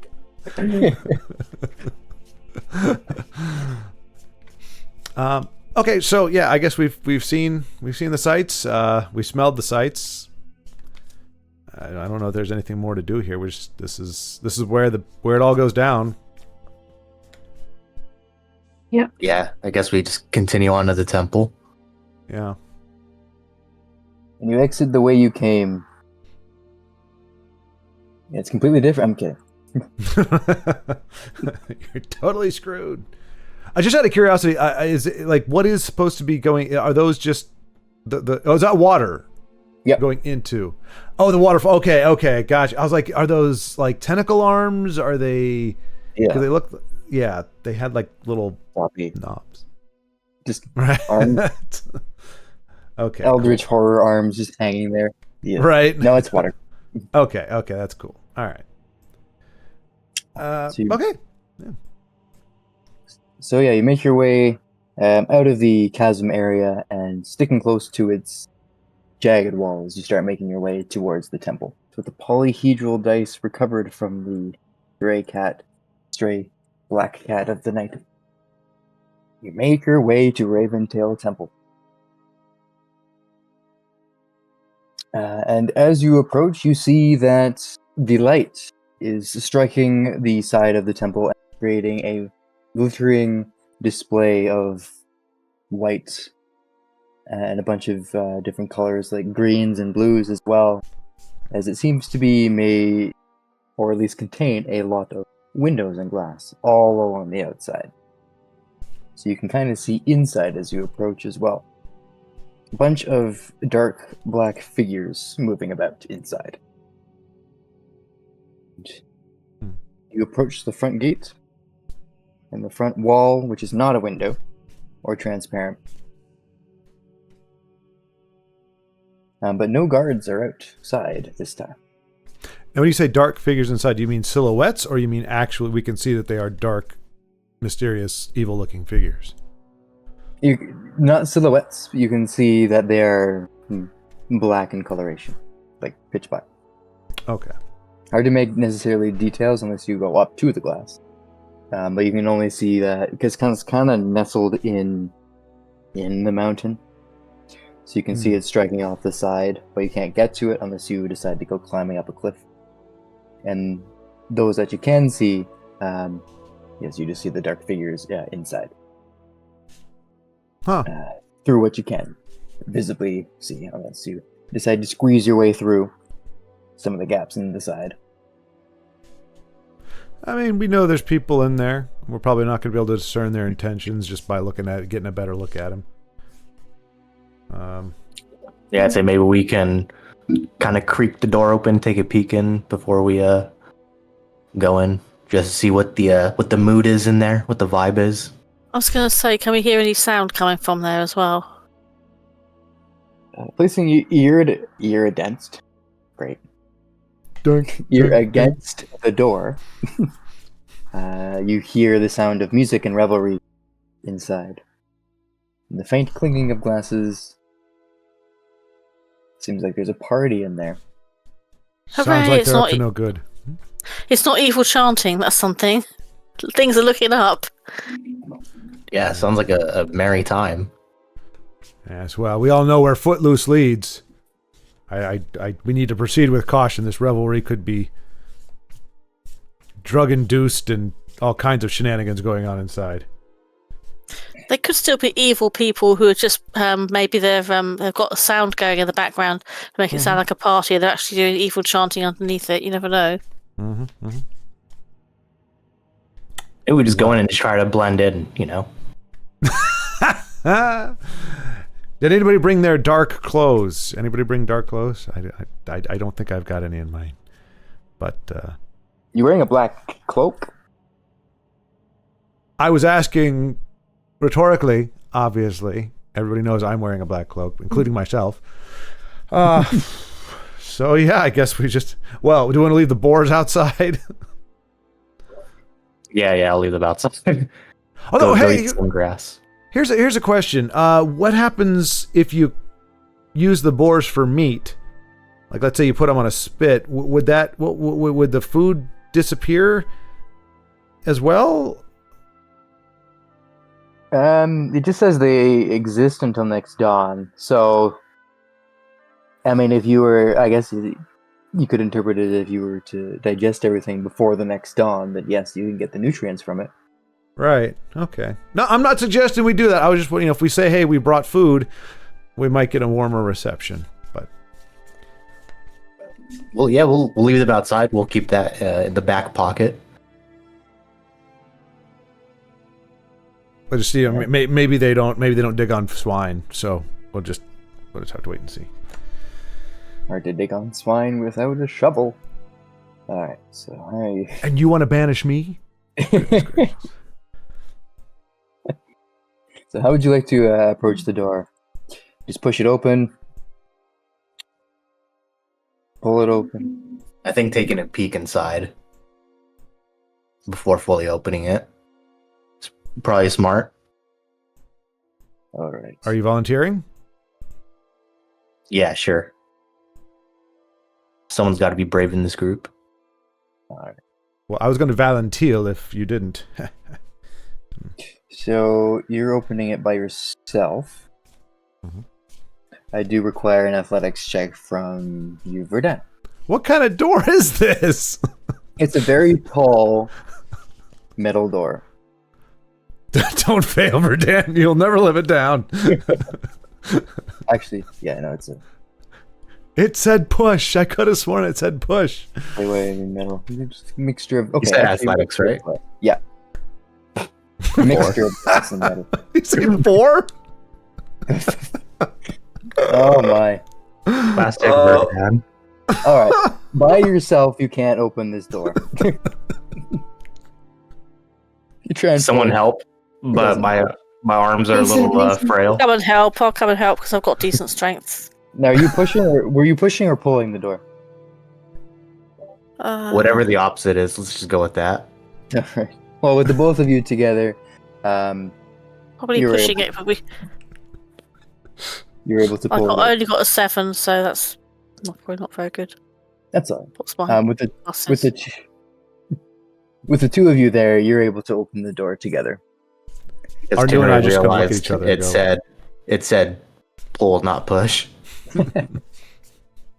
No, it's a fire hazard. If it doesn't push open. Alright. So you pull open the door, look inside. Had you open it all the way or just enough to see inside? It makes a noise as you open. Just enough to kind of glance in with one eye. They couldn't open it any more than that. Alright. So But like enough where I could turn a little bit, have a couple as you open the door, all of a sudden the music stops and you see all of the figures inside. They look humanoid, but they also look like ravens.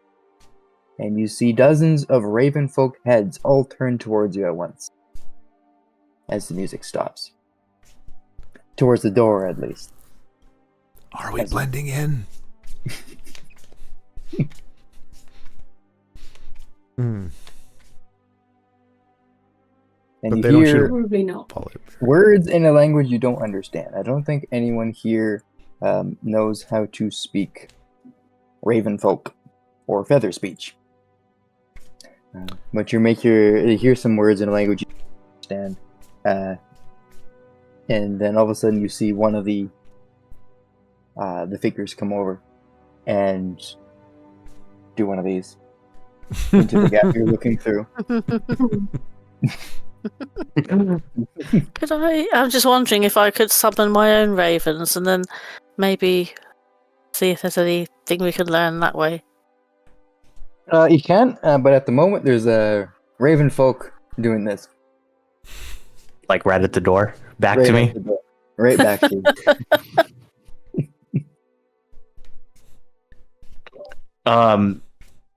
Okay, because I also have the spell comprehend languages. Like maybe we can close the door, see what happens when that happens. See what happens when we do that, and then I can take the time to cast that spell because it's a ritual spell. Sure. And then maybe we can converse with them. Only as a ritual? Okay, that's 10 minutes to cast that spell. Just so you know. Yeah, that's why I was saying. Like, okay, maybe we close the door. That's Just good, though. like, hey, give us a minute. Alright, so you close the door? Yeah. Alright. So you close the door, and then after a few moments, freak, the door gets pushed open by two of these Ravenfolk. And they just kind of open the door and look at you guys. And whatever you're doing as you prepare to spend 10 minutes doing something. And they just kind of stare at you. Do weird bird movements with their heads. But they don't seem to say anything. Well, I guess like maybe while I'm getting ready to cast spell, someone can try to talk to them just to see if they happen to know English. Caw! Oh! I think I made a breakthrough. I might have made things worse, but I don't know. Caw, caw, caw, caw, caw. Made things worse? Oh, are these parrot ravens? Or is he saying I made things worse? I don't know. Do you speak English? Speak? Okay, that's kind of a yes. Friends. Friends. The two of them look at each other. Like, I can't see that. And they give a quick nod. And then they turn back and walk in, kind of gesturing you in. Valentil the Apt. Valentil the Apt. Heck yeah. Yes, yes. Even birds understand this. All right. So, you said they left the door open and walked away? Yeah. They kind of like walk inside the door, intending on pulling it back closed. Oh. Egress? Ingress. Ingress? Ingress. Egress. I think it's egress. Ingress? Poop on a... Huh? Poop on a stick. Points towards you. Okay, all right. I'm just making sure they weren't repeating everything I was saying, that's all. Clearly they've got a bit of a sense of humor. Going out of or leaving, so yes, ingress would probably be the... Egress. Ingress? I don't even know. I know egress. Yeah, I know egress. I thought ingress was the opposite, but... Yeah, we'll say it is for now. Entering... Is this... Okay, yeah. Ingress, yes. Ingress! And then you enter the Raventail Temple. And the revelry and music resumes. Yeah. Can we say in that time my spell finished? They would have waited there. Yeah, I guess they would have waited there long enough. Very curiously, Watching me cast it. watching you cast it. One of them kind of mutters the arcane language you are speaking as you cast the spell. Let's hope this guy can talk better. They can open doors. Okay.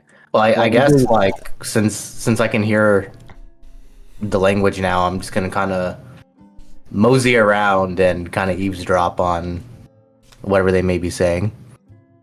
So, as you enter the space of the Raventail Temple, you see that it is a singular large room, kind of like a ballroom, where there's several tables all lined up.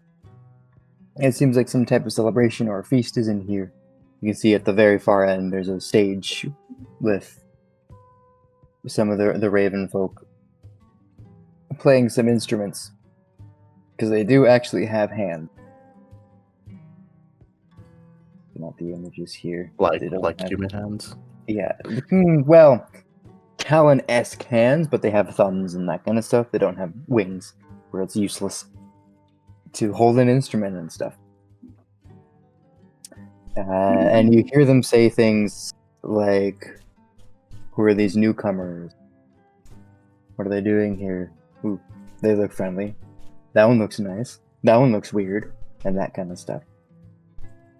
We know who they're talking about when they say that, of course. Yep. That one is short. And then they move on. And then you hear some of the language. Some of the singers, they're just singing about happy days, that kind of stuff. Monday, Tuesday, happy days. Exactly.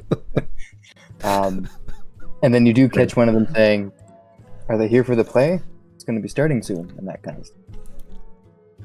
A play? Wow. Ah. I thought I was just here watching Miss Rachel, but Ooh. singing about Monday, Tuesday, Wednesday. I don't know. Does anyone else have any ideas?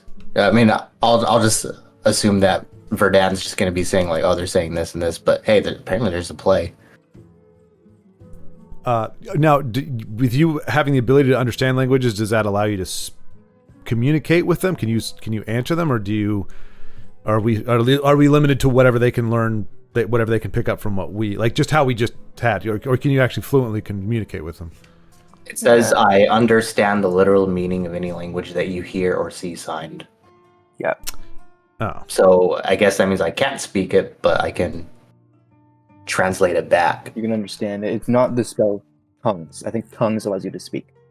Well, here's what we do. If you say something to them... Oh, go ahead. So if we watch this play, you can just tell us what's going on. Basically, yeah. They're going to get pissed off if they have to. Oh, they just said this. That's going to get. We're going to get kicked out of the theater. I'm gonna yell, "Quiet, Drew!" To be fair, the emotion of it might speak for itself. We have a thespian in our hands. Oh, sure, yeah. Yeah, but you're within the space of revelry, feasting, and music. I guess I'll try talking to someone who seems important just to see if they can understand me. Mm-hmm. And like if I can get past them just repeating what I'm saying to them, since I can hear their language. Okay. Go ahead and make a perception check. Would this count as being in dim light? No. No? Okay. What if I close my eyes? Let me double check. Finally roll. It might say bright light as well. Nice. Finally roll. Dim light or sunlight? So probably not. I'm assuming the place is well lit if it's like a party. Yeah. They usually vary distinct in the rules on what is sunlight and bright light. They're different things. Like sunlight hurts vampires, bright light I don't think necessarily does. Well, I rolled a 24, so. Maybe it does. We're good. I don't know. We'll say it's good enough. Dim light or sunlight. Yeah, so with a 24, you managed to locate one of the folks that looks to be of a little bit more of a greater importance. Does he have like a little hat or something, or? He's just dressed in a nicer attire. There's a little bit more to it. Like most of the folk are dressed in simple garb. This one has longer flowing robe, more color on it. Well, I'll walk up to him and be like, "Hello, I'm Verdan. What is your name?" So the head instantly, it's getting that creepy. Like, this turns towards you really quickly as Bird's head's doozed is. And you said your name's Verdan, so it says Verdan. Yes. What did he what's your- say? Oh, sorry.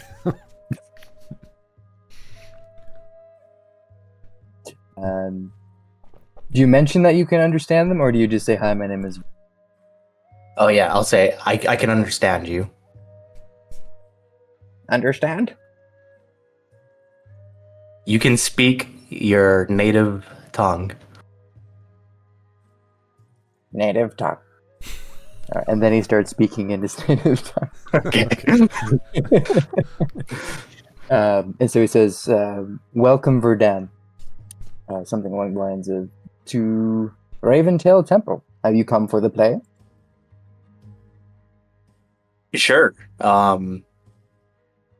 Yeah. Just want to know what the celebrations are here for as well. It's a celebration of a new day. Did you bring anything with you for attending the play? You can either pay or bring a gift. I can offer you a boar for a meal. They're birds. They're birds. Oh, God. Birds eat anything. Birds will eat anything. Do they really? Oh, okay. Let's see it. I'll call in one of the boars then. The door's closed. You walk over to the door with someone, open the doors, the boar comes in. And Yeah, and I like, you'll have to cook them, but surely a boar would look nice on the spread, of food once he's fully cooked. the boar kind of runs around, sniffing things. Bumps into one of the dancing.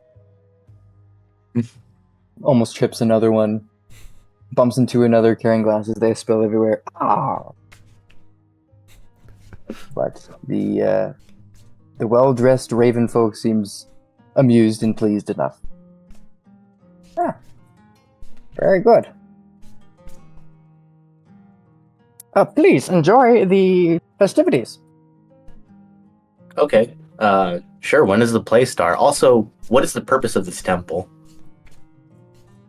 This temple is to host celebrations, feasts, plays, concerts,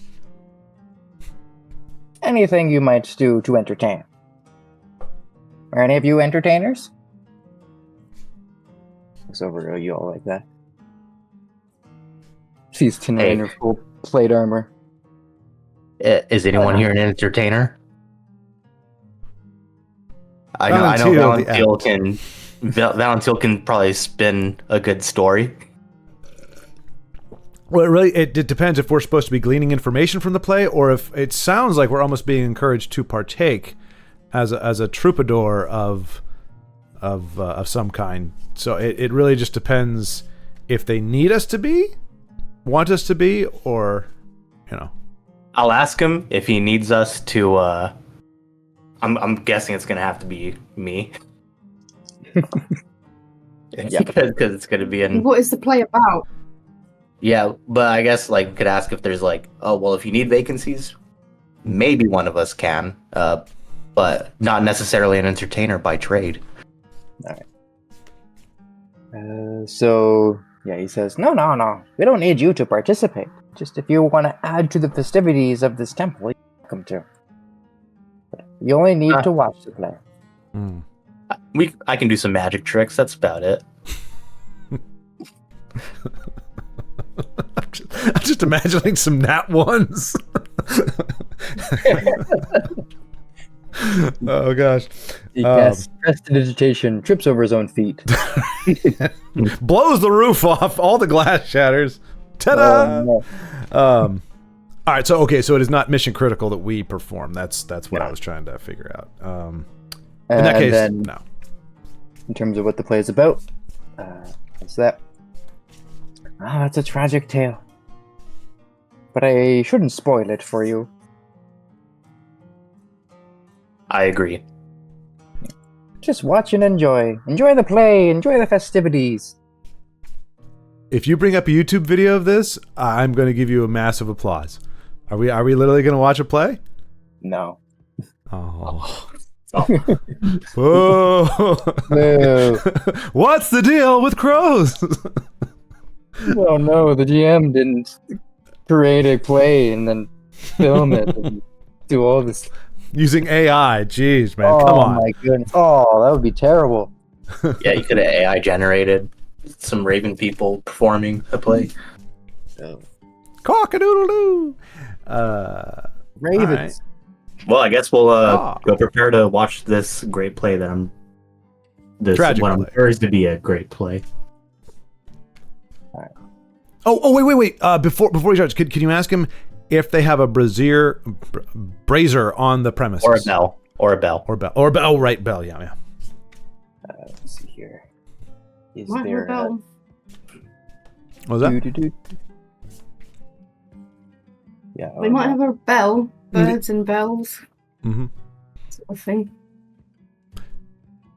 Like peas in a pod. Now I'm assuming you're asking for a brazier and not a brazier. Well, if they have one of those two, I have been feeling a bit pudgy. Oh. I mean, it's not a corset, so I guess. Unsupported. Right. Blah blah blah blue. Blam blee blah blue. Ah, the ravens speak an elegant language. Well, they do. He said bleep bleep blah blue. I think it was I'm blue dabba dee dabba die dabba dee dabba die dabba dee dabba die. Exactly. The rough translation. Locations of these, those are there. That is there. These are that. Mm. All right. And then for those things, one's there, the other is there, and the other is there. And here is now. Does he know we're still here? I don't know. It's starting to sound like that gal from in the dungeon. It's here, it's there, it's everywhere. Ooh, Yeah. ooh, over here, now it's over there. Ooh. All right. So the Ravenfolk says, in regards to your question about the bell, the bell was here, nevermore. What do you mean by nevermore? Nevermore. Did someone take it or something? You hear another one, a raven, a beak just kind of show up right behind you. Quoth the raven, nevermore. Okay. They get a little silly about it. This could go Jumping on. around, go a little bit cuckoo. They start dancing all over the place. Huh. Then a server swings by with some drinks and shortbread cookies.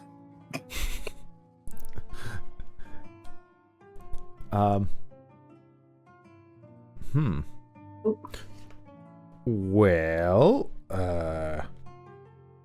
I guess I take a bit of the shortbread and get a Face little. thing. I'll drink to that. Huh? No bell. Same. Oh, you mentioned of the What bell about- again. Well, what about goes, the brazier or brazier? the brazier? Yeah, you mentioned the bell. One of them shouts "Nevermore" again, and then everyone in unison "Nevermore." Very creepily, as everything just stops for a moment and then resumes. I think this play is gonna suck, folks. I really got the idea this play is gonna suck. Is there a brazier? Yeah. Yeah, fire. Right. Mention of the brazier. Nevermore. Mm.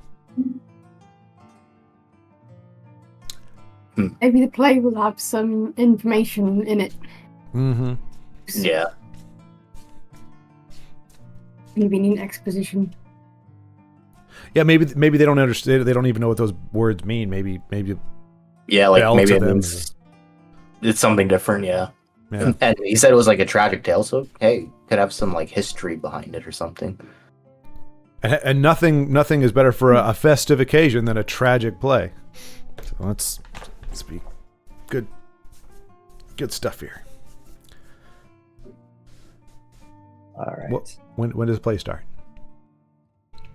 Whenever you guys would like it to, unless you want to partake in the festivities. If any of you want to go up on stage to do anything.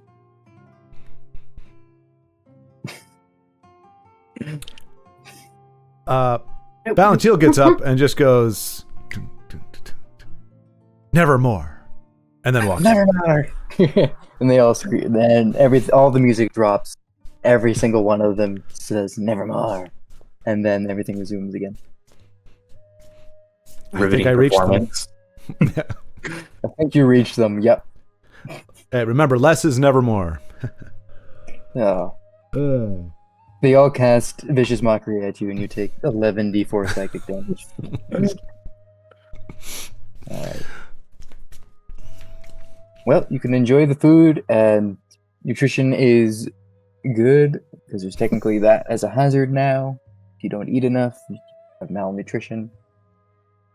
Who tracks that stuff? So you get to quote later in the day as you make your way to the theater room, I guess. More or less the basement. As all the Ravenfolk gather in the theater. And you can find your seats. I'm at E23. Who at E23? Oh, no. No, that's my seat. Oh, dang it. Don't put me next to Tin Rock. God, she's going to be Al praise Almora the whole time. She never pipes down. Nah, I can read E24. It's random seating, unfortunately. I'm kidding. Are we about to be regaled by a performance? Regaled a tale. All right. A few Ravenfolk show up. Let's see, what would be the fantasy equivalent of popcorn? It could still technically happen, I guess. Yeah. They're birds, so it could just be the seeds. What? Or some worms. Yeah, worms. You can get a bucket of worms. Oh. Mixed with seeds. Gummy worms? And gushy. I'll stick to the board that I offered up. Yeah, they cooked it up. And how well did they do? Let's just see. How well did they cook this boar? That is cocked between a 2 and a 20. So let's see how well this boar actually is. Natural 20. It is a darn delicious boar. Heck yeah. And they won't gain any weight. No. They stay slim. Mm-hmm. Active. Physically fit. Right. This is a great bag. It's proving more useful every day. Mm-hmm.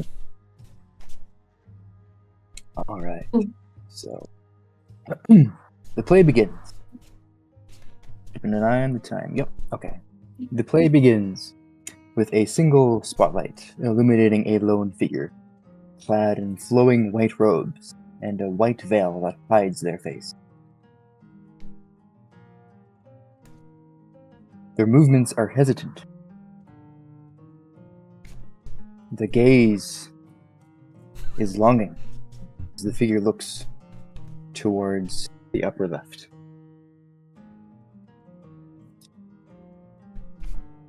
The gaze is fixed around a point that you cannot see. I think even a greater distance than everyone's dark vision. I think so. So the rest of the theater is awash in darkness. You hear the sound of water flowing. The next scene, another spotlight appears, and you see another figure, another Ravenfolk. This time dressed in a black and violet costume with dark makeup and a prosthetic beard.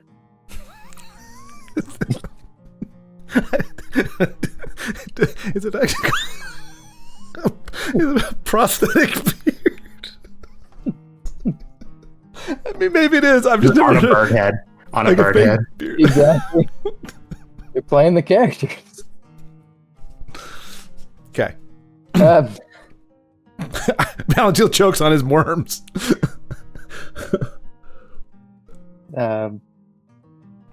and he is carrying a large orb in his hand. The wizard walks slow and deliberately towards the figure clad in white. And then silence falls. Actually, the whole thing has been in silence so far. No one said a word. Not even in Raven speech. Or whatever the heck it's called. The next scene, you see the light grow inside the theater. And the rest of the stage is illuminated. And you can see the setup of a room. Specifically a bedroom that you actually recognize as Raven's bedroom in his tower, all the way back in Ravenheart. And laying on the bed, the figure clad in white transitions over there, laying on the bed, with the figure clad in black, with the black prosthetic beard, crouched beside him. You see the movements of the figure in white are slow and played off as being weak. As eventually the hand falls and darkness descends upon the theater once more. A few moments later, you see the set of a stone room. Very similar to the layout of what you might find in a dungeon or in a tomb. As the figures, one clad in black with a black prosthetic beard, and a figure clad in white, slowly walking inside this space, inside of this tomb room. As all of a sudden the figure clad in white collapses on the ground to their knees. The figure in black tries to help her up, but a portal opens up in front of them with a sound of quiet, rustling wind. The only light within this tomb space.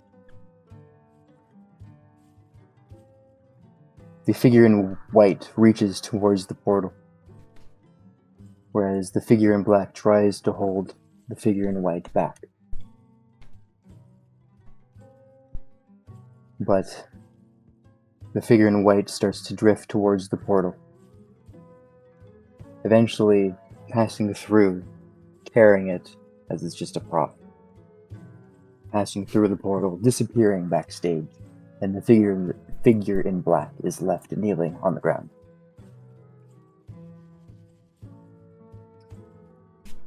And then darkness falls upon the theater stage once more.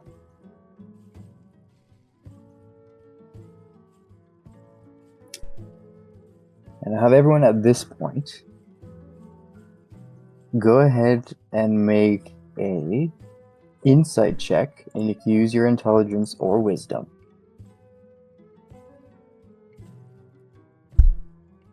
So, like, what do you mean by using intelligence or wisdom? So you would roll insight, and you can add either your intelligence modifier or your wisdom modifier. Okay. Ooh, 25. And you Intelligence. can tell me which one you use. I'm using. We're not counting the like proficiency bonus. Yeah, if you're proficient in insight, you can add your proficiency bonus. So 11. So mine would be a 15. 15, 25, 10. And I don't know. Denise is still with us, so we'll go with a 25.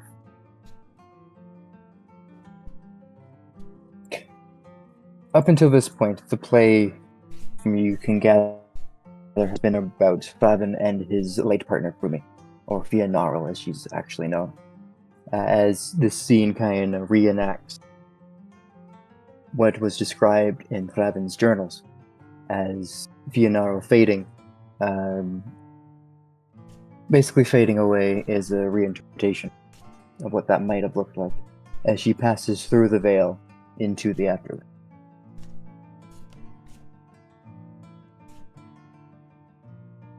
And we'll carry that check on throughout the rest of the play.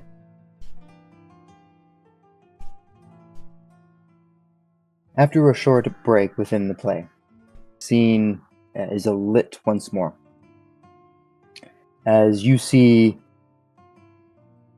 a different setting, one of marbled sands and pillars and structures, surrounding a single point of light in the center of the stage. As the figure in white kind of walks around and around this space. And then the figure in black, with the prosthetic beard, approaches from the stage, the right side of the stage, and attempts to try and catch up to the figure walking around. Tries to meet her the other way, she turns around, walks the other way, and this continues for a bit of time. Before eventually they catch up.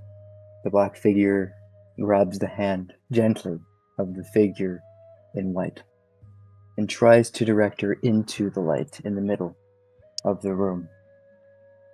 But she refuses to go,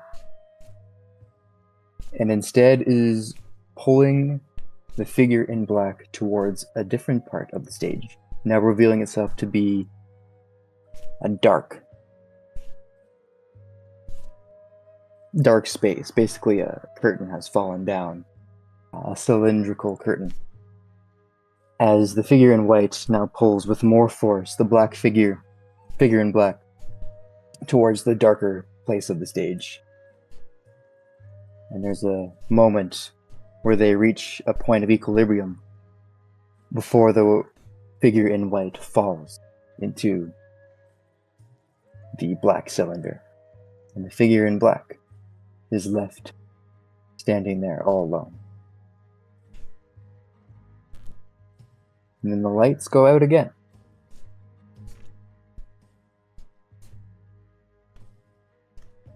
And it seems at this point, this scene is reenacting Flavin's wish to guide Fionaro's soul into the light, basically, of the elven afterlife, rather than what he calls the darkness of Helheim, into the light of Ljofheim.